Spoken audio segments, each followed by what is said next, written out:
Good morning, welcome to the garden. I wanted to talk through specifically putting together a container this time of year and some things that kind of just like you want to think about that are a little different than maybe planting at the beginning of the season or making a container, basically earlier on.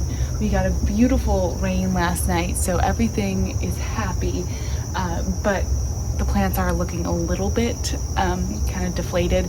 If you grow petunias, you know that once it rains, they kind of look a little sad. But I'm going to talk through the plants that I'm putting in this container in a little bit. But first, I just wanted to chat through planting in the late summer and some things to think about. So there are definitely a few things to consider when you're putting together a container this late in the season. And I apologize if I look a little puffy. We actually got some bad news about my father last night, and so it's been a little bit of a rough 24 hours. But I find the garden to be just sort of one of the best places for peace and happiness, and so that's why I'm out here, and I love sharing it and talking about it. So that's why I'm here right now chatting with you. So I've done a few videos in the past, and maybe I'll try to link a couple. I think there's at least one where I talk about a container that will last you like through and even past a light frost, because there are some flowers that you can get away planting this time of year that'll really take you into the next season. So obviously there are like the cold hardy plants like violas and pansies. You can pop those in and have a little bit of a longer range. Petunias actually have a little bit of cold hardiness. So do lantanas. They kind of can handle some of those first kind of lighter freezes that you get in the fall. And you can also just plant for the fall, knowing that you're going to have we should have another 8 weeks or so until we get our first frost. And for me, that's plenty of time, and I just wanted to kind of brighten up the garden for this fall season. So we have the coleus, which is very, very frost tender. Coleus can't really handle any kind of a frost. It's gonna die immediately. And then I have the petunias, which will handle a little bit. They usually can last to like 28 degrees Fahrenheit. Angelonia, I'm pretty sure, is like completely frost tender.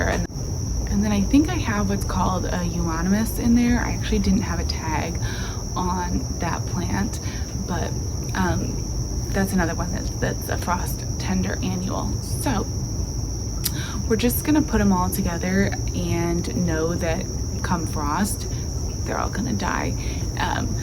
Now, the one thing about planting in the fall, the mistake you don't want to make, or even late summer, is leaving too much room for the plants to grow. In the beginning of the season, you can get away with planting kind of sparsely and having room between the plants, leaving space for them to grow and fill out, because they have the whole season to grow and fill out. In my experience, even planting pretty robust plants this time of year, they aren't gonna fill out that much. You can prune back your petunias, they're gonna come back and flush back a bit, but as far as leaving like true space between plants in a container, it's not really gonna work as well as it did in the beginning of the season. So I kind of like to go with just really packing the container tight and full of plants, basically making it look like I want it to look in the end right from the get-go, so that you're not dealing with any like blank spots that are just gonna last, because the days get shorter, so there's not as much sunlight, the temperatures do start to cool off, and then the growing season and the kind of annuals, even the big growing summer annuals, just aren't going to do their thing in the same way that they do at the beginning of the season. So it just ensures that you have a really full, beautiful container if you just go right ahead and then fill the container out. So let's look at what I selected. I'm really excited about these plants, and I really love this color combination. All right, so I've stuck all the plants in here so you could get a feel, and so I could kind of tell that it was full enough and to a place where I wanted it. So I did end up doing yellow and blue, which if you know me, you know I went to University of Michigan. I did not plan Michigan colors. I wasn't thinking about it for football season, but it did work out. So this is, I think it doesn't, there wasn't a tag on it. I'm trying to remember what it said at the garden center, but I think it's a euonymus. I could be completely wrong on that. If you know for sure, let me know. But I think it's really pretty and one of those few like true blue flowers. So you don't often see a true blue flower. It's really gorgeous. Then these really pretty yellow petunias. There's so many good petunias for fall. This is the Super Cow Premium Yellow Sun, but there's Super Petunia Honeys. There's all kinds of more like rusty red petunias. I think the growers are really starting to catch on that people are liking to do some fall arrangements and liking to include petunias, because I'm seeing more and more of them in these tones. What I really liked about this yellow was that it was kind of buttery. It's not quite as bright yellow. It looks a little kind of green yellow in this camera view, but it's really just sort of like a buttery mustard yellow in person, which is much more like fall tones, and kind of perfect for that. And as I said, there's some rust ones, like a Super Junior Honey. Anything would be really pretty. I do still like to keep some blue or something even in a fall arrangement, because I find that you can kind of get like pulled all the way into just fall colors, and sometimes that doesn't end up, like it just kind of fades away. So it's nice to have a contrast, whether it's like a bright white or like a true blue like this, something that is in contrast. It just helps to accentuate the fall colors and just sort of pull them out a little bit more, so you don't just get, I don't know, too reds and browns and yellows, which are beautiful, but then they kind of fade. You can do a few though, and this is the Campfire Coleus. This is a perfect fall coleus. This is one that grows pretty quickly, so I do expect it to put on a bit of growth. I expect both these to grow a little bit, but not anywhere that's going to be like a problem for my container.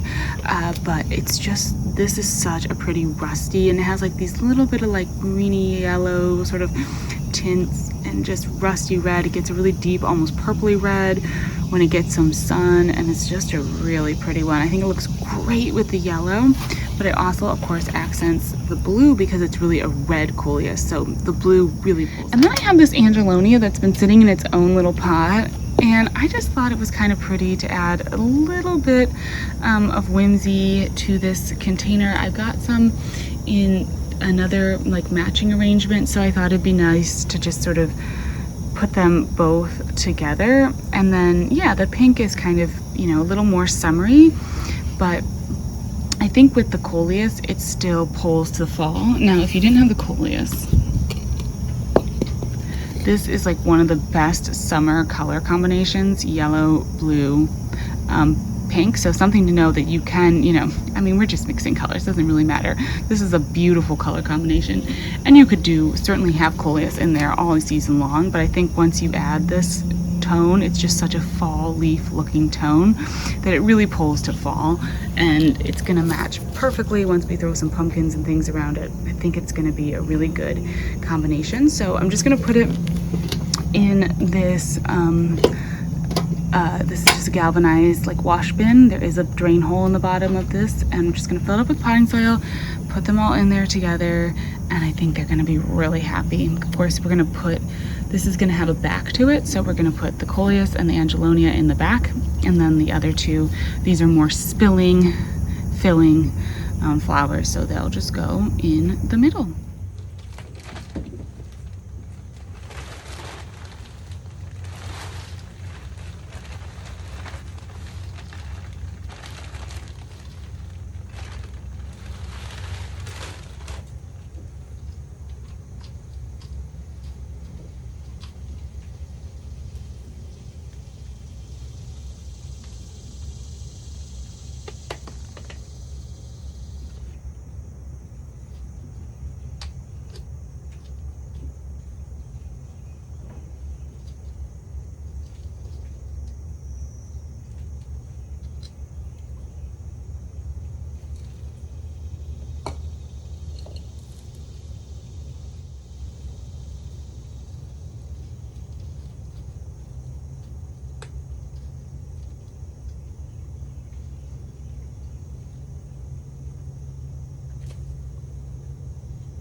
And there it is.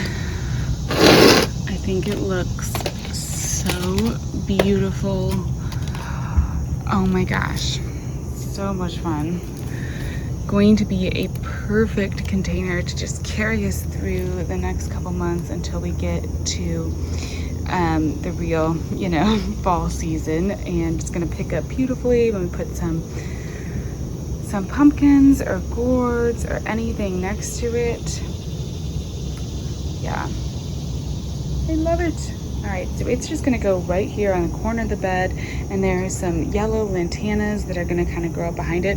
The garden is I'm still adjusting some things out here, but that's where it's gonna go, right in that corner there. And it is a little bit of a mix of, you know, obviously the coleus is a little bit more of a shade plant, but the coleus is gonna get a little bit of shade from these peppers here, and hopefully everything else in the front is gonna get enough sun that it'll be happy. And I think this coleus, I've grown it in the past and it can handle a little bit of sun, especially now that we're getting toward the end of the season and it's not quite as, you know, obviously as hot as it has been in the past. So that is that.